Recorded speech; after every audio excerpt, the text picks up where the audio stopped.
C Achutha Menon ഒരു സമർത്ഥനായ മുഖ്യമന്ത്രിയായിരുന്നു എന്ന വാക്യത്തിൻ്റെ ശരിയായ രൂപം ഏത്? ഓപ്ഷൻ എ, സി അച്യുതമേനോൻ ഒരു സമർത്ഥനായ മുഖ്യമന്ത്രിയായിരുന്നു. സി അച്യുതമേനോൻ ഒരു സമർത്ഥനായ ഒരു മുഖ്യമന്ത്രിയായിരുന്നു. ഓപ്ഷൻ സി, സി അച്യുതമേനോൻ സമർത്ഥനായ മുഖ്യമന്ത്രിയായിരുന്നു.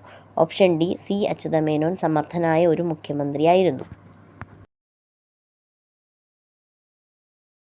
വാക്യശുദ്ധി എന്ന് പറഞ്ഞ പോർഷനിൽ നിന്ന് ഇങ്ങനത്തെ കൺഫ്യൂഷനുള്ള ക്വസ്റ്റ്യൻസാണ് വരും. ഭയങ്കര സംശയം വരും. നമുക്ക് കറക്റ്റായിട്ട് ശ്രദ്ധിച്ചാൽ മാത്രമാണ് നമുക്ക് കറക്റ്റായിട്ട് ആൻസർ കിട്ടുള്ളൂ.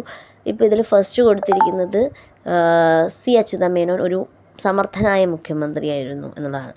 ഈ ഒരു സമർത്ഥനായ ഒരു പേരും അപ്പുറത്ത് സമർത്ഥന, അപ്പം പിന്നെ ഒരുവിൻ്റെ ആവശ്യമില്ല ശരിക്കും. പിന്നത്തേൽ ഒരു കൊടുത്തിട്ടുണ്ട്. അത് വളരെ തെറ്റാണ്. ഓപ്ഷൻ സി, സി അച്യുതമേനോൻ സമർത്ഥനായ മുഖ്യമന്ത്രിയായിരുന്നു. അത് ശരിയാണ്. ഓപ്ഷൻ ഡിയും ഈ ഒരു സമർത്ഥനായ ഒരു മുഖ്യമന്ത്രിയായിരുന്നു. അതും ആവശ്യമില്ല. അത് ഒരാളുടെ കാര്യമാണ് പറയുന്നത് എന്നുള്ളത് വ്യക്തമാണ്. അതുകൊണ്ട് തന്നെ സി അച്യുതമേനോൻ സമർത്ഥനായ മുഖ്യമന്ത്രിയായിരുന്നു എന്നുള്ളതാണ് കറക്റ്റ് ആൻസർ.